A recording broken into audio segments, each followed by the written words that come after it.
One of the most eligible bachelors in France is Jocelyn, the CEO of an important shoe company. What people don't know, however, is that he is constantly lying about everything in order to get women's attention, changing the stories as he goes and making them into incomprehensible anecdotes that somehow still work because of his charms and money. Not only that, but he is also extremely misogynist, thinking women are only good for one night, staring at their body parts instead of looking at their faces when they talk, and letting his hands be inappropriate with waitresses. The only person that knows his real self is his best friend and Dr. Max, who wishes Jocelyn would drop all the lying but knows his pleas won't be heard. One day, Jocelyn gets a call bringing sad news. His mother, who he hadn't seen or spoken to in years, passed away. The day of the funeral, Jocelyn has the nerve to arrive late and even follows the wrong group before he realizes his mistake and finds the right grave. His brother Lucien is already there, but their father hasn't come since he divorced their mother years ago too.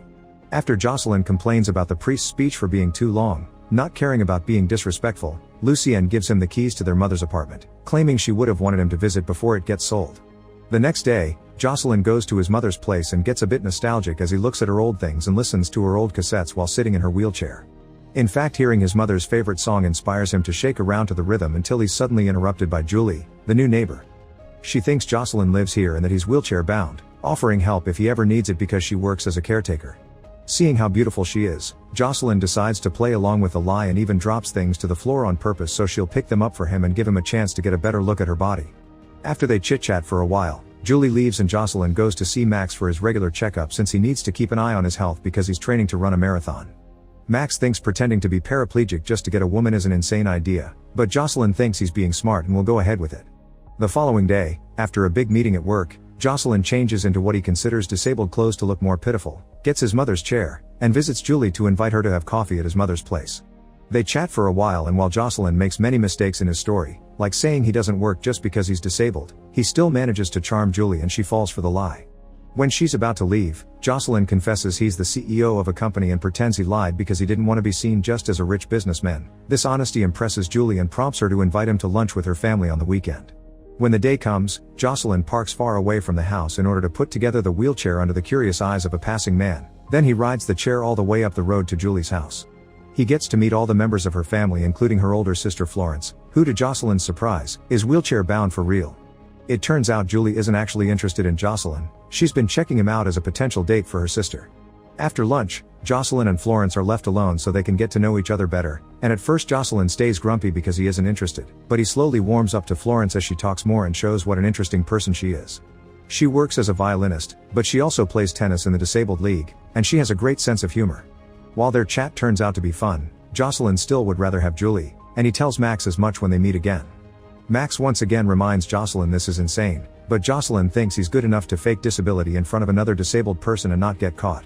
Meanwhile, Julie goes to the apartment again and finds Lucien there, who is very confused by Julie's description of Jocelyn but plays along because he doesn't want trouble with an innocent girl.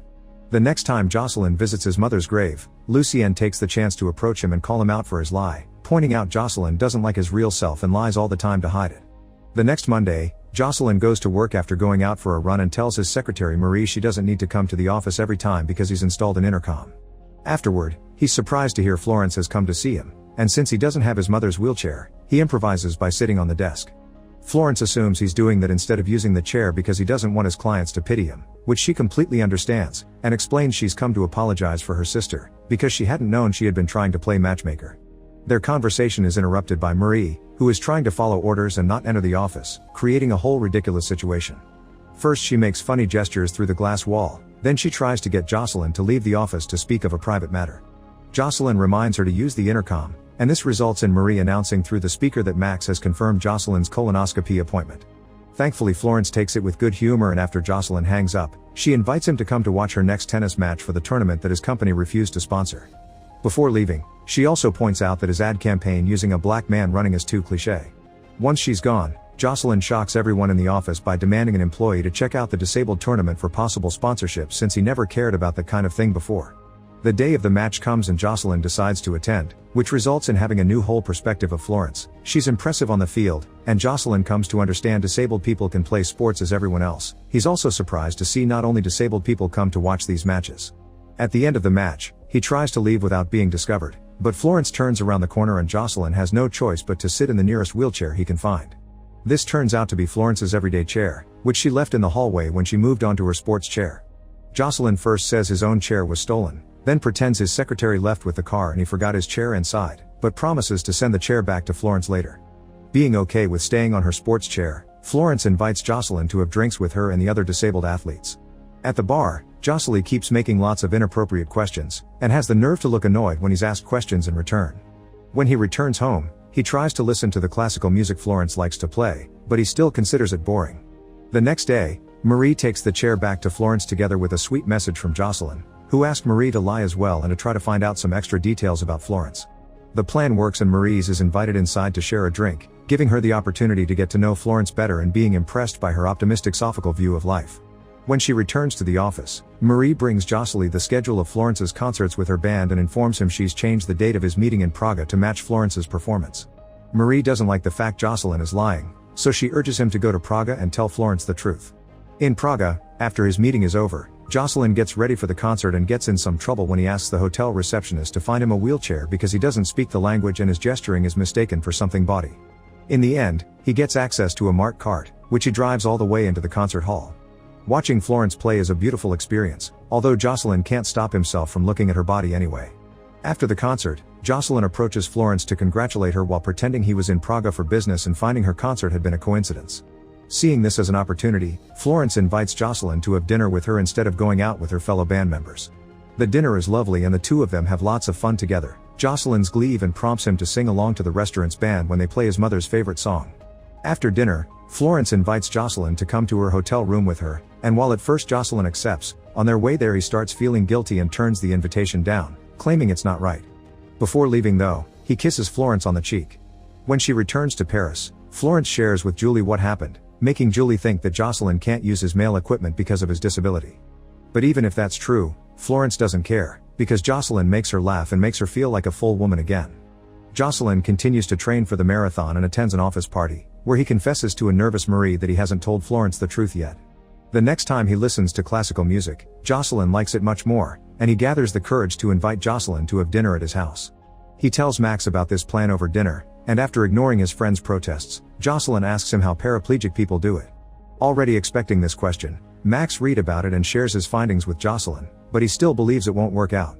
In the evening, Florence comes to Jocelyn's home and fortunately doesn't comment on the fact that the house isn't designed to use a wheelchair inside. Jocelyn tries to confess the truth a couple of times, but he always stops himself at the last second and keeps his mouth shut. They have dinner on top of the swimming pool, thanks to the fancy electric lid that can move up and down with a mere button, and Florence convinces Jocelyn to share how he became disabled. Inspired by Christopher Reeve, Jocelyn says he fell off a hose, and in return Florence confesses she was in a car accident she caused herself. Afterward, she tells him about an old boyfriend that betrayed her and the fact she can't stand lies, so once again Jocelyn stops himself from telling her the truth and instead, he lowers the pool lid, allowing the two of them can get busy underwater while floating. That way Jocelyn can keep the lie up and still have a good time. The next time Jocelyn sees Max, he confesses that at this rate he may fall in love with Florence, but Max tells him he already is. To make matters worse, Florence insists she wants to meet Jocelyn's friends, thus he brings Max and Marie to dinner with them because they're the only people who are more than mere acquaintances to him. Marie is a lightweight and quickly gets drunk, making her tell a fake story about a disabled uncle that makes no sense at all. Max on the other hand wants to tell Florence the truth, but when he's about to, Jocelyn spills the soy sauce on his pants on purpose to make Max take him to the bathroom. While they argue about being the right time to confess or not, a friend of Florence's enters the bathroom, so Jocelyn has to pretend that Max is helping him do number 2. Meanwhile Lucienne is having a date with Julie. The following day, Julie finds Jocelyn and slaps him because she knows the truth now thanks to Lucienne, who told her about it for the sake of Jocelyn's own good. Furious, Julie gives Jocelyn 48 hours to talk to Florence or she'll put him through hell. Not knowing what to do, Jocelyn goes to see his dad at the nursing home, where the old man ogles at and flirts with the elderly women that live there too. When Jocelyn asks him for advice, his dad comes up with a quick plan. He should take Florence to the sanctuary of Our Lady of Lourdes and pretend a miracle happens that makes him walk again. Jocelyn likes the idea and even convinces Max to drive them there, although he still doesn't approve. Marie'll come as well. When Florence gets a call with the invitation, she immediately accepts, and Julie gets worried because she doesn't think his sister should be seeing this guy anymore. To calm her nerves, Florence confesses Jocelyn probably wants to go to Lourdes to fake a miracle and that she's always known he isn't actually disabled. It's not something you can fake in front of someone that has lived like this for so many years. She never said anything because she believes in enjoying happiness where she can find it, and who knows if she could ever find love anywhere else. This could be the best she could ever get in her condition. When they finally travel to Lourdes, They ask the locals about the process behind getting miracles, and a priest comes to take Jocelyn to the church to have a private talk. This priest already knows Jocelyn isn't paraplegic because his shoes look worn out, and he asks Jocelyn not to fake the miracle because it would give thousands of believers false hope. Besides, if a miracle happened, the news would be all over it, so people that knew Jocelyn before would recognize him in the pictures and call out the lie. In the end, Jocelyn leaves the church still in the wheelchair, and Florence feels incredibly disappointed by his cowardice. She's so lost in her thoughts that while crossing a street she doesn't see a truck coming and almost gets hit, but Jocelyn saves her before it can happen by finally walking in front of her. Jocelyn feels incredibly awkward and Florence tries to help by calling it a miracle, but she still dumps him and returns to the city with Max and Marie in the car while Jocelyn is left behind hitchhiking. When Jocelyn returns home, he's a man changed by the experience and tries to fix some of his habits. He leaves flowers with an apology on his mother's grave and changes the ad campaign to include a man in a wheelchair. He can't stop thinking about Florence though, so one day while he's driving through the city, he suddenly speeds up until he reaches the outskirts and stops his car in front of the band's bus. Then, he gets in the bus to apologize to Florence, saying sorry twice before leaving without waiting for an answer. Sometime later, Jocelyn invites Marie into his office to check on her and she finally has a breakdown, confessing she doesn't feel appreciated and respected even after 12 years working here, and nobody will even remember her birthday, which is today. As a response, Jocelyn surprises her with a birthday gift as a sign he'll do better from now on. The day of the marathon, Jocelyn discovers he hasn't trained as well as he thought and falls to his knees in the middle of it. To his surprise, Florence appears in the middle of the track, pretending to be there by coincidence like he did in Praga, and offers her help. Now Jocelyn gets to sit on Florence's lap while she guides her chair to the finish line as everyone cheers for them, and as soon as they make it, the two of them celebrate with a kiss. Make sure to subscribe and turn on notifications so you can watch more videos like this. Thanks for watching.